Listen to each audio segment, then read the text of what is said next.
அனைவருக்கும் வணக்கம். இன்னைக்கு நம்ம பார்க்க போற விஷயம் பார்த்தீங்கன்னா, இலங்கையில எல்லாத்துக்கும் தெரிஞ்சிருக்கும். இந்தியா மக்களுக்கும் தெரிஞ்சிருக்கும். கண்டி தலகா மாளிகை. அந்த ஒரு தலகா மாளிகையுடைய வருடாந்த ரத்தோலி பெரகரா உற்சவமும், அடுத்து தகவல் பெரகரா உற்சவத்தையும், அடுத்து நீர்வெட்டு உற்சவத்தையும் பத்தி தான் இந்த ஒரு வீடியோவில் விளக்கமாக தெரிஞ்சுக்கிற போகிறோம். வாங்க வீடியோக்குள்ள போகலாம். பெஸ்ட் ஆஃப் ஆல் கண்டி தலகா மாளிகையை பார்க்குறத விட்டுட்டு, பெஸ்ட் ஆஃப் ஆல் இந்த ஒரு கண்டி தலகா மாளிகைக்கு ஸ்பெஷல் என்னன்னு பார்த்துடலாம். ஏன் இந்த வீடியோவில் நான் இந்த ஒரு பெரகரா பற்றி மெனக்கட்டு உங்களுக்கு சொல்கிறேன். இது ஏன் நீங்கள் தெரிஞ்சுக்கணும்னு பெஸ்ட்டு பார்த்துடலாம்.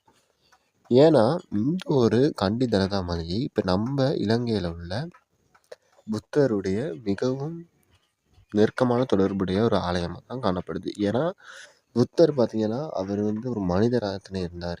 எல்லாத்துக்கும் தெரிஞ்சிருக்கும். அவர் நம்மைக்கு சிவபெருமான் மக்கியோ இல்லாட்டி விஷ்ணு மக்கியோ இல்லாட்டி பிரம்மா மக்கியோ உடல் இல்லாத